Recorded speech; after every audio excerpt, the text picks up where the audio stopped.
We have come to a turning point in the Gospel of Matthew. We find here, between chapters 16 and 20, some very recognizable stories, but stories that indicate a transition as we head towards the climax of the Gospel and Jesus' crucifixion and resurrection. So let's look at what we're going to be reading this week.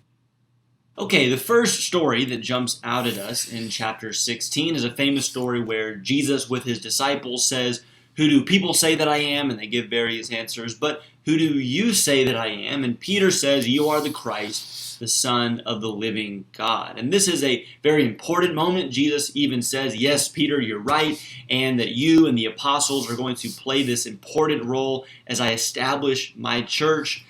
We can link this story, I think, with a story that takes place in chapter 17, also very familiar to us, where Jesus with Peter and James and John goes up on the mountain and is transfigured before them. It's like the curtain is pulled back and Jesus' glory shines through and they get a glimpse of who he really is. And there's this voice from heaven that says, "This is my son, listen to him." Both of these instances in 16 and 17 declare who Jesus is.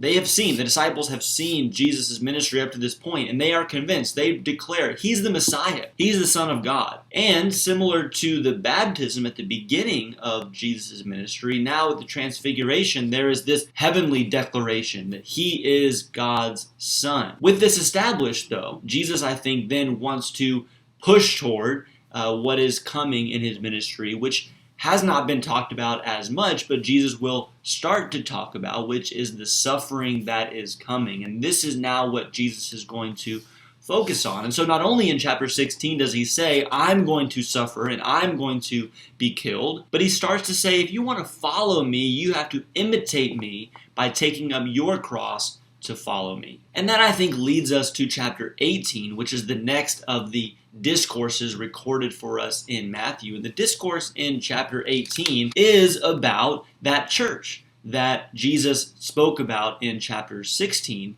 But we see in chapter 18 that it will be made up of people that love one another, that are forgiving of one another, that look out for the weak among them, that don't exalt themselves above other people as you might find in an earthly establishment. But in Jesus' church, the Christians will imitate Jesus, and they will take up their cross, and they will follow, and they will deny themselves and look out for the good of other people. And then coming out of that discourse in chapter 18 into chapters 19 and 20, there's a repeated phrase that kind of encapsulates the stories in those two chapters, where Jesus says famously, "The first will be last, and the last will be first." And so we have a rich young ruler, somebody who is very important in the eyes of the world, and yet he goes away sorrowful because he's not able to, at least in that moment, to do what Jesus had said. "Sell all you have, give to the poor, and follow me." The religious authorities at the beginning of chapter 19 seem to have all the answers, and yet when Jesus tells them,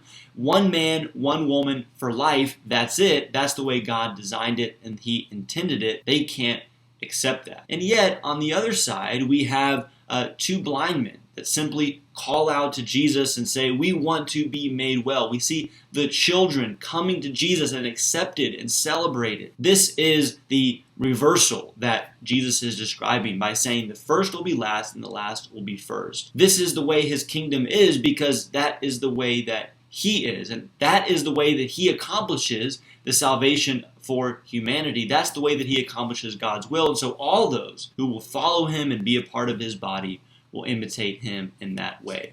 And that is what Matthew is showing to us with the actions and the teachings of Jesus in this section. Again, looking forward to the great demonstration of Jesus' selfless love, which he will enact on the cross.